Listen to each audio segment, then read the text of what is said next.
Why are you just looking at me? Scotty boy.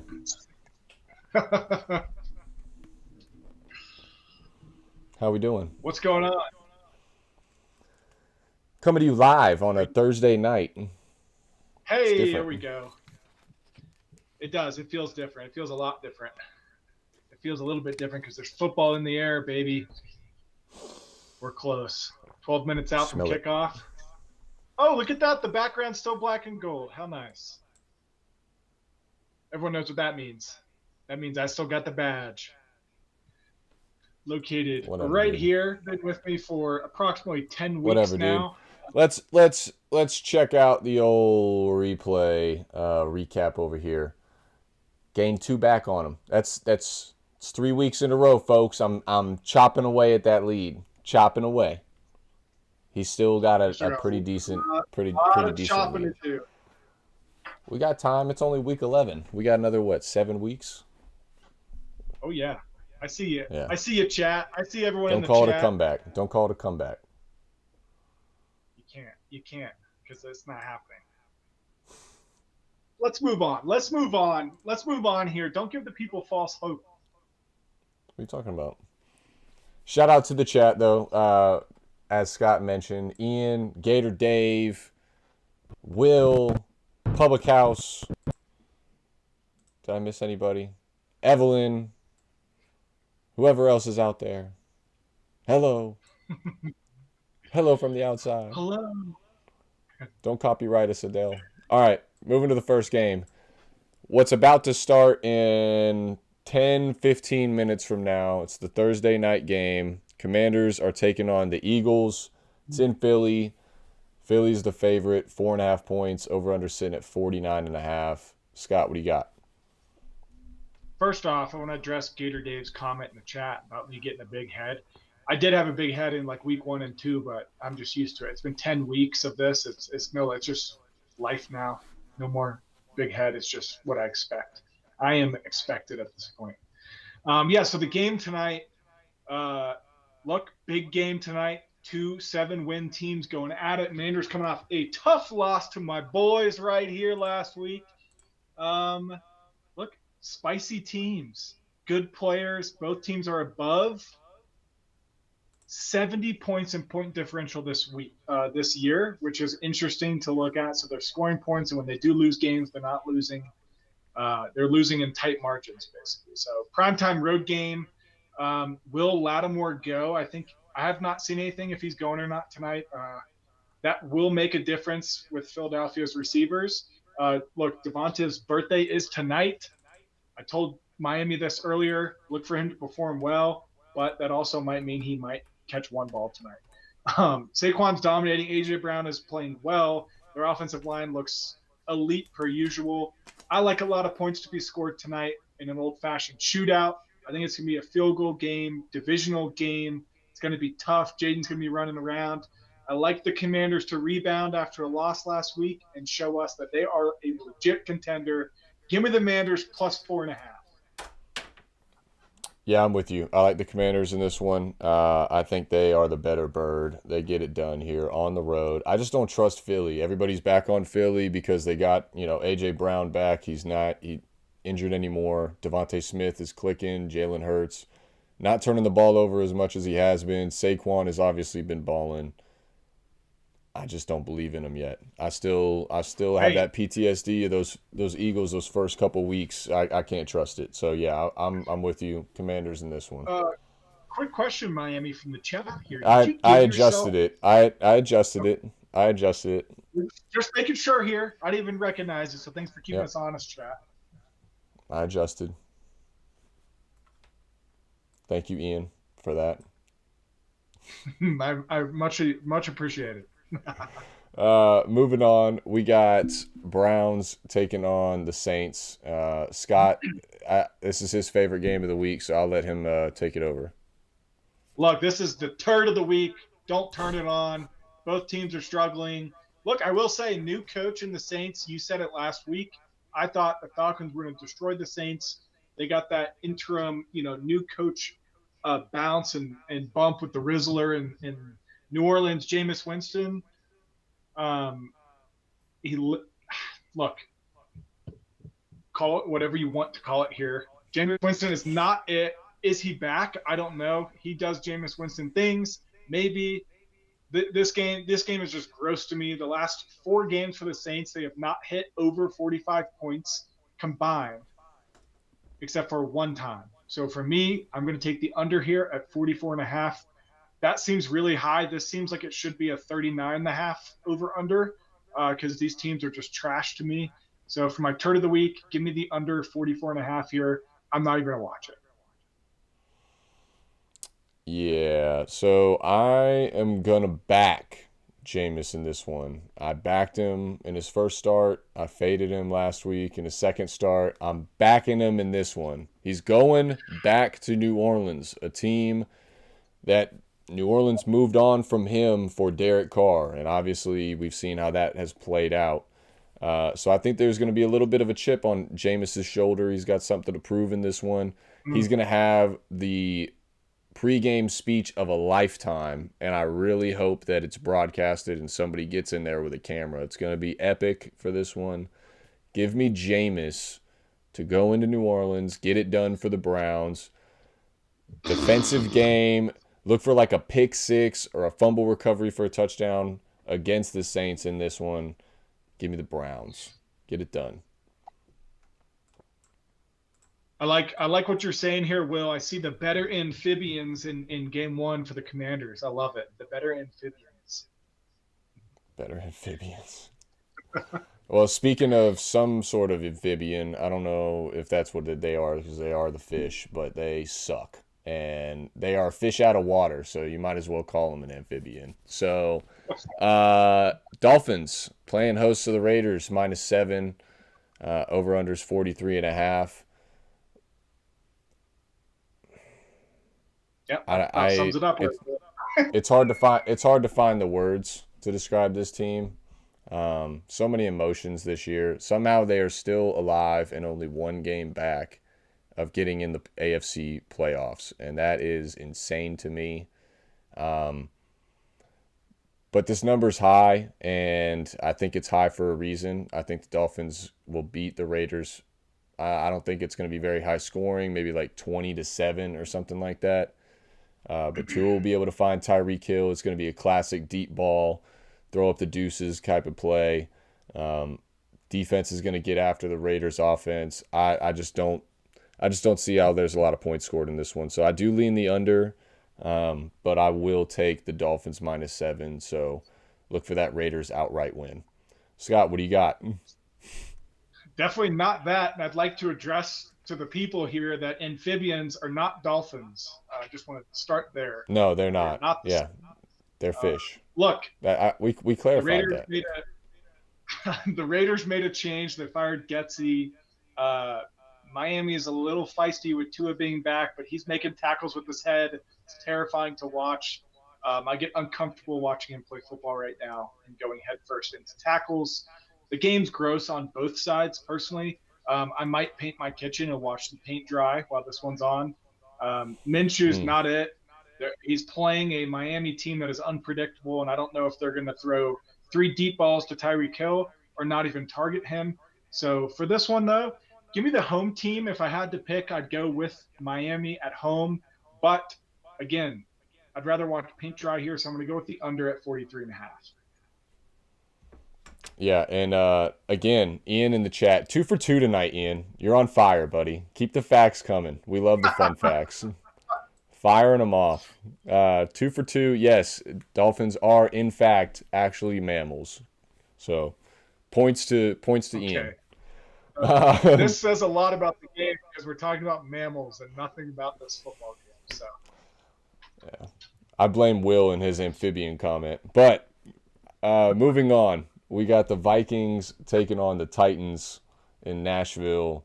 Another ugly game. Vikings are -6. Over-under sitting at 39.5. So obviously I don't think there's going to be a lot of points scored in this one. Titans defense is great. Minnesota's defense has been great. For me, it's just going to be a team that makes the least amount of mistakes. Vikings are looking human once again. Sam Darnold has struggled. Typical Sam Darnold last week. They weren't able to score a touchdown. Somehow were able to win that ball game against Jacksonville. Didn't get the cover. No, I'm not salty about it. I just am salty about it. I think they turn it around here. I think Sam Darnold is able to have some success, but that Titans defense at home is going to be a problem. Will Levis actually did some good things last week for the Titans a couple of times. But the problem is he's going against this Brian Flores D. I just don't see how they get it done in this one. So I am going to take the under 39.5. I just don't think there's going to be enough points scored. I think the Vikings get it done.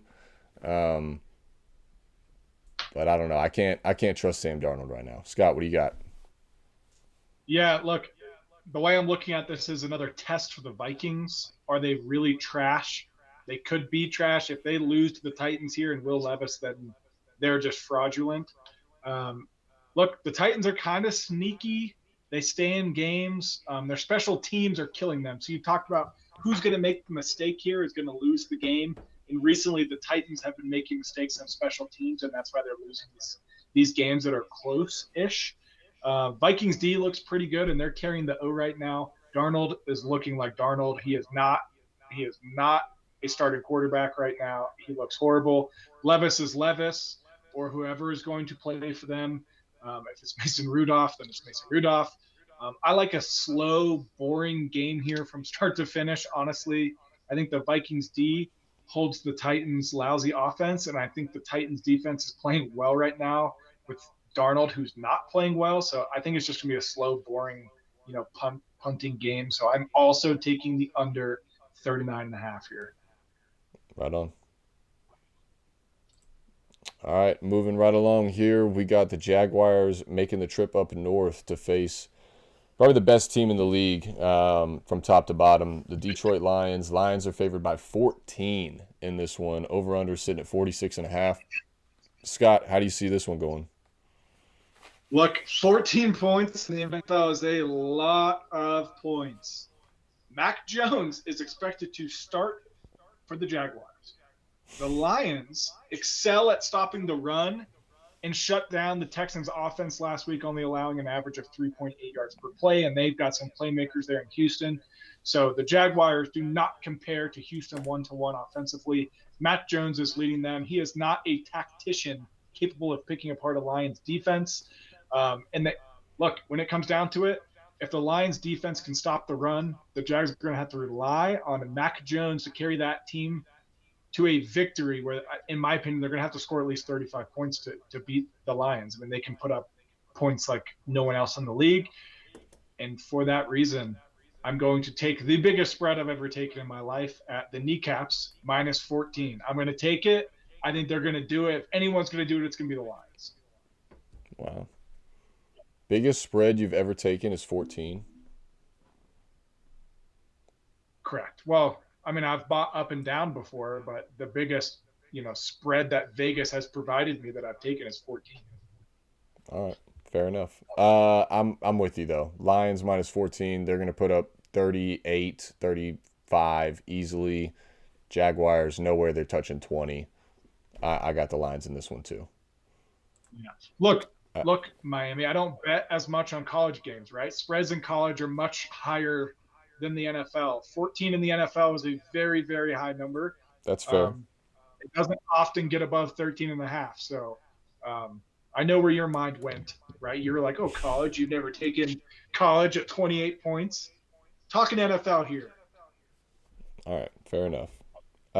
Moving on. We're getting into the grit of this weekend right now. All right. We got some divisional matchups. What'd you say? The grit? The grit. And what's associated with grit? Dan Campbell, baby. 14 points he's going to cover. Not a divisional game. But Seahawks are taking on the 49ers in this divisional game. 49ers are 6.5-point favorite. Over-under sitting at 47.5. It is in San Fran. Christian McCaffrey is officially back for the 49ers. He made his season debut last week. Didn't do too much, but that's to be expected. He will have a heavier workload in this one for sure. Scott, who you got? Look, not only is CMC back for this game, but it looks like DK Metcalf is going to be back for the Seahawks. It changes a lot of options for their offense having Metcalf back. He's a playmaker. You can put him anywhere. He likes to play tough teams. He likes to run into Fred Warners across the middle. He wants the contact. For that reason, I think that they can score points this week against a 49ers team right now that's clicking again. CMC, like you said, he is back. I don't know why I couldn't think of this before, but George Kittle's what I was trying to say earlier. He's playing like the best tight end in the league right now. He's playing great every week, receptions, yards, touchdowns. But with DK being back, I think it's going to be a closer divisional game. I think it's going to be a late cover by Geno here. He's going to have like a 60-yard touchdown to Metcalf in garbage time to backdoor cover here. For that reason, Seahawks plus 6.5. Seahawks plus 6.5. I could see it. I'm gonna go with the over 47.5 in this one. I think Seahawks are going to be able to find some success on the offensive side. I think San Fran is definitely going to be able to find success against this banged up Seattle Seahawks defense. Actually, both teams are still pretty banged up. They're getting some pieces back on both sides of the ball. They're still not just quite all the way there yet. So I do like some points scored in this one. 47.5 I think is low. I see this one kind of more like 28-23, something along those lines. So yeah, give me the over here. Love it. Love the over here as well. All right, we got the Atlanta Falcons making the trip out west to take on the Denver Broncos. Over-under is sitting at 44.5 in this one. We've seen some people talking about this one in the chat already. Shout out to Caleb. Who do you think in this matchup in altitude? Who you got? Look, I don't think Navasky's here, but this week we do not have a better bird. The Falcons are not the better bird this week. I do not think that they're going to win. Look, both these teams are right on the brink of being a next tier up team. They're right there, missing one piece, missing one player, missing one play a game, and they're in that next category of team. Right now they're sitting at average for me, both of them. But Denver's defense is the backbone of that team. They're ranked 9th in defending the run game. And that's the important piece for me this week, because if they can stop the run, they can contain Bijan. They do not have to contain Kirk Cousins because he's like 50. He can't run. They can put pressure on him, and Patrick Surtain can lock down London. And they have to rely on someone like Pitts to be a playmaker who's had some questionable plays over the last few weeks. I think that's the reason the Broncos are going to win this game. Sorry, Will. It's not going to be Bo Nix having a 3-touchdown day. He might have, 1 touchdown. He might have an average game. It's not going to be him leading them to victory. It's going to be the defense on the road in the presence of Willard. He will be at the game here. I think I'm going to go tailgate with him, but it's going to be Denver money line for me. All right. I like the under. I think Denver's defense is going to be able to have some success against Kirk Cousins. Historically speaking, Kirk Cousins is a different quarterback when playing outdoors rather than playing inside. That's kind of where I'm leaning in this one. Denver's defense is clicking. Denver's offense has come a long way this season. Sean Payton clearly has these guys trending in the right direction. He's backing up all of his talk that he had going into this when he chose to take this job last year. I'm not confident in the Broncos or the Falcons in this one. I think this one could be a toss-up, could be a late score, last 2 minutes of the game. Somebody gets a field goal, somebody gets a touchdown, and that's kind of the difference maker. Not a huge fan of the way Younghoe Koo has been kicking the ball lately. He's sort of been the only consistent thing about this Falcons team for a long time. I think he missed, 3 field goals last week or something like that, and that was indoors. So I just checked the weather for Denver on Saturday. Looks like it's going to be blue skies, nice and sunny, probably about 50 degrees during the game. So weather shouldn't be too huge of a factor in this one. I just think the under is probably the safer play here. So I think the Broncos. I don't know. It's gonna be a good game, but I'm gonna go with the under 44.5. Ian, you are right. More like Young Ho Boo. I see in the comments there. I like it. Evelyn and Will, sorry, just not going to happen. Just not going to happen for you. Yeah, sorry. All right. Well, you never know. But I like that. I like where your head's at, Will. Take that badge away. It's time. All right, moving on to another divisional matchup here. Classic NFL divisional matchup. Green Bay Packers taking on the Bears in Chicago. In the Windy City at Soldier Field. Packers are a 5.5-point favorite. Over-under sitting at 40.5. Aaron Rodgers obviously owned the Chicago Bears when he was the quarterback of the Green Bay Packers. He is no longer there. He's with the Jets, and he needs to get some stuff situated. He's not owning anybody. Yeah, no, not so much. I don't know about this one, Scott. Who do you got? No, look, it's pretty straightforward for me. Look, the Bears fired their OC this week. Yep. Not going to save the Bears head coaching job. Players are leaving their quarterback on the ground. Everyone, I'm assuming, has seen the viral video of a New England player having to pick up Caleb Williams off the ground last week because his offensive line does not care. That is not what you want. You've seen the tenseness between him and some receivers. Now we're seeing this. And as an offensive lineman in the past, I can tell you it is your job to pick up the quarterback. That is your job. It is your job to be there for him and protect him. And if you F up, you better pick him up off the ground. And his offensive line left him there to lay on the ground. And that is a bad, bad sign. Look, the Packers own the Bears. Jordan Love is not bad. The Packers team is not bad. And they're going to continue to own the Bears. Give me the Packers -5.5. Compelling argument, sir. I am with you. I'm going to take the Packers -5.5 as well. Yeah, there's a little disconnect going on in Chicago right now. They are starting to throw darts at the wall and seeing what sticks. So we'll see what happens, but I'm with you. I like the Packers to go in and get it done. Interesting take by Ian. Said bad leader. Yeah, maybe. Maybe it's Caleb's fault. Dating back to the USC days, or Oklahoma, there were some potential issues there, so I could see it. All right, next game, we got Bengals taking on the Chargers. Over-under sitting at 47.5. Chargers are a -1.5 favorite. Bengals are making the trip to LA for this one. I believe this is the night game. So Sunday night football here. Scott, what do you like in this one? As much as I hate to say it, Sunday night football prime time. We're going to see Joe Burrow at his finest. Look, in my opinion, Cincinnati's playing really well right now. They're 4-5, but they're a very good football team. Jamar Chase, Joe Burrow coming off an insane week, a historic week. What did Jamar Chase have? 260 yards and 3 touchdowns or something like that. Tough loss against Baltimore. The 2 games against Baltimore this year, Joe Burrow is just over 800 yards passing with 8 touchdowns and 1 pick. He's playing great.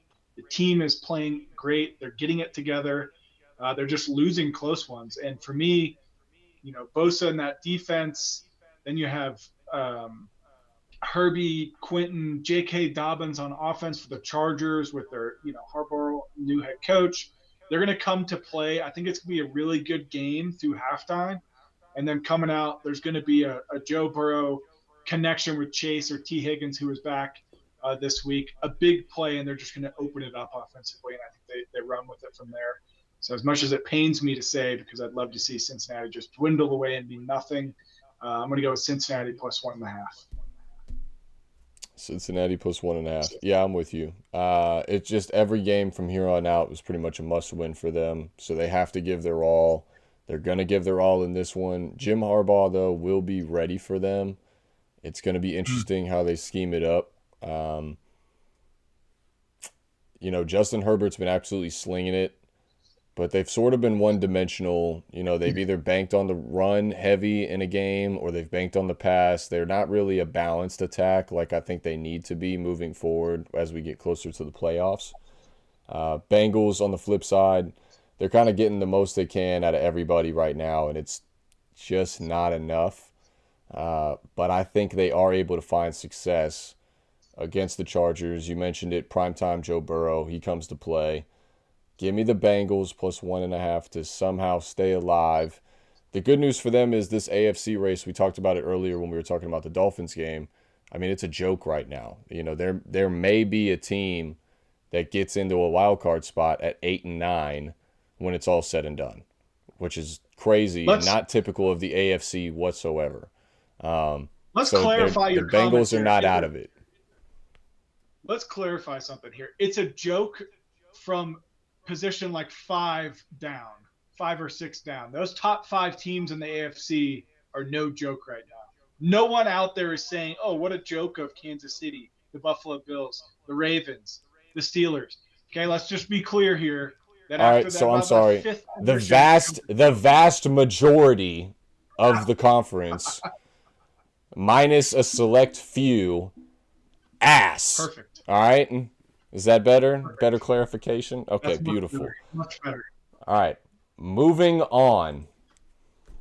Two of the AFC's gems, the diamonds of the NFL right now. All right? The Chiefs making the trip to Buffalo to take on the Bills. I'm going to keep it short and sweet. Josh Allen owns the Kansas City Chiefs. He's 3-1 against Mahomes in his career in the regular season. Give me the Buffalo Bills to get it done at home.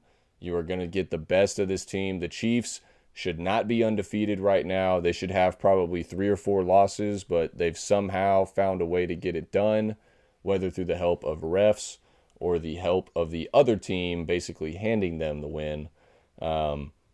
Give me the Bills to get it done at home, to kind of end this Chiefs streak, their undefeated season that everybody would love to see and that is rumored to be not today, not this year. Give me the Bills.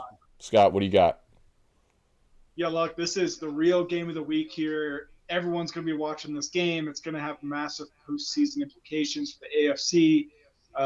It's a classic between Mahomes and Josh Allen. The only team I'm okay with Mahomes being an underdog to and comfortable betting on is against the Bills in the regular season. You said it. Josh Allen owns them in the regular season. Different story in the playoffs, but it's big. If they can win here, the Bills and Kansas City, like you said, they've come back from behind in almost every single game this season. They've got some tough teams to play ahead, including Christmas Day against the Pittsburgh Steelers. I like the Bills to take it in the regular season, set them up for a late season push to get that 1 seed. It's really big for the Bills to win here if they want to have home field in the playoffs, a chance at home field. If Kansas City beats them, I don't see them getting the 1 seed. Bills Mafia will be rocking. I think they hate Patrick Mahomes. They hate Kansas City. That stadium is going to be a lot of fun. Give me Bills money line here. Right on. All right, we got 2 games left. The better bird? Is this the better bird of the week? Scott,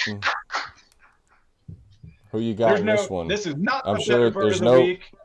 No bias here, right? Zero bias. This is Scott's unbiased game of the week. Ravens visiting the Steelers. Look, here's what I'm going to say. In this matchup between Tomlin and their coach, who will remain unnamed, the underdog covers 79% of the time in these matchups. The record is 18-2-3 since these 2 head coaches have been competing against each other. And the Steelers are at home. We play well against Lamar. We destroy Lamar. Wait. Did you just say the Steelers are 18-2-3? Nope. The underdog is 18-2-3 in the series between the 2 head coaches. 18-2-3, not us. Lamar, we play well against. He's 2-4 against us. 4 touchdowns, 7 picks with an average QB rating of 66.8 against the Steelers. We contain Lamar. We force Henry to be their only source of offense, which don't get me wrong, Derrick Henry's an absolute tank, and we're averaging giving up 87 rush yards per game. Those are against average running backs, not Derrick Henry, so we will have our hands full there. We'll give up yards. I'm hoping what we don't do is give up touchdowns. We get to the red zone, we stand tall, we hold them, we give them field goals, and then on the other side, our offense is coming alive a little bit, and we're able to spread them out and get some touchdowns on the board. That is my hope. In the end, it's an AFC North game. There's going to be hits. We hate each other. I can't wait for it. But give me the underdog and Tomlin at home, Steelers +3. I'll take that all day. Yeah. I'm going to go with the Ravens. I'm going with the Ravens money line. Really, just because we have a couple that we've had 6 out of the 10 that we've talked about so far that we've agreed on. I can't have it. I'm down 7 games. I need to chop away at it. So I gotta go against the grain here. Baby. Give me the Ravens money line. I may change my mind by the end of the weekend. It's not going to change for the show, obviously, because some of the things that you said are very compelling. I may have to look into this one a little bit further than just out of spite. So I am going to take the Ravens, but do your due diligence on this one. This is my cover your assets game of the week. Make sure you are covering your assets by doing the due diligence, looking at this game thoroughly on both sides. Don't stick to one perspective like this guy over here with the big ass sign behind him with the bias and whatnot. Cover your assets. What gets you right here. All right. Remember, you're going to a stadium, concert, high school event, whatever. This piece of paper is, imagine, it's your goodies, your giblets, your goblets, your gooblets, okay? Your wallet, your phone, your credit card, your hygiene items that you don't want people to know about or know what you got. Tap to pay. If you're standing in line, they could just see what it is, little boop. Now they got you. Cover your assets. It's stadium approved. You snap it off when you go through security. They check it. Snap it back on when you get through. You're good to go. Check it out up here. ShopCYA.com. Mm-hmm. Cover those gooblets. They got all sorts of styles, colors, whatever you need. All right, moving on to the last game. It's the Monday Night Football. I don't think this one's going to be much of a game at all. I like the Texans -7.5. This is a actual pretty decent rivalry between these two teams because of their proximity to each other. Texans are obviously a newer team. They came along in the early 2000s. Cowboys have been around forever. Texans are the better bird right now. They, I think, handle the Cowboys in a big way, make a statement in this one. They've sort of looked a little off in recent weeks. I think this is game prime time. C.J. Stroud goes out, balls out. Easy cover for the Texans, easy win. Give me the Texans to get it done. Scott, what do you got? Yeah, look, when it comes down to it, the Texans are the better cowboy, and they're going to dismantle the Cowgirls this week. They're coming off a tough challenge against Detroit, and their defense looked really good. And the Cowgirls are a joke right now. Their offense is not together. Rush is leading the team. Dez can't see through the sunlight. Jarrett seems to not care. Choke, choke, choke. Cry, cry, cry. The Cowgirls just put them to bed. I'd love to see them suffer. America's team, no, not anymore. They're not even Texas's team anymore. Texans -7.5. I think they get worked, and it will be a very happy start to my week when they do, because I hate the Cowboys. Hate. Love it. All right. Putting up the recap here. That's our 12 games for the week. We are both on the Commanders. Games going on right now. We got a 0-0 tie. It's been all defense so far. Next game, I'm on the Browns. You are on the under there. I got the Dolphins. You got the under in the Raiders-Dolphins game. We're both on the under in Vikings Titans. We're both on the Lions. I'm on the over in San Fran Seattle. You are on the Seahawks to get the cover as the dog. I'm on the under in the Falcons Broncos game. You got the Broncos there.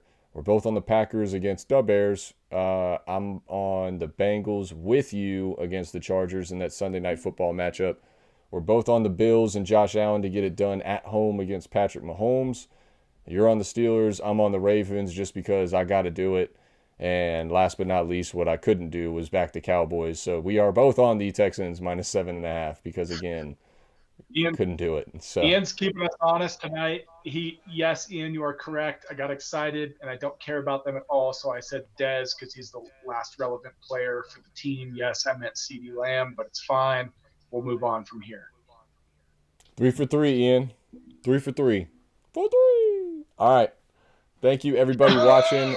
It was Thursday night. We got Thursday night football on. We changed up the days, so we'll see if there's a little bit better response. We loved everybody in the chat. Thank you for jumping in there. Always awesome to see. Chat was awesome today. Scott, anything you want to say to the people before we sign off? No, I just want to let them know and remind them that I've already won the first part of our bet for the season-long Steelers bet. And if we can take this one against the Ravens this weekend, we are well on the way, ladies and gentlemen, to me taking both the bets. And nothing is better than money from a friend.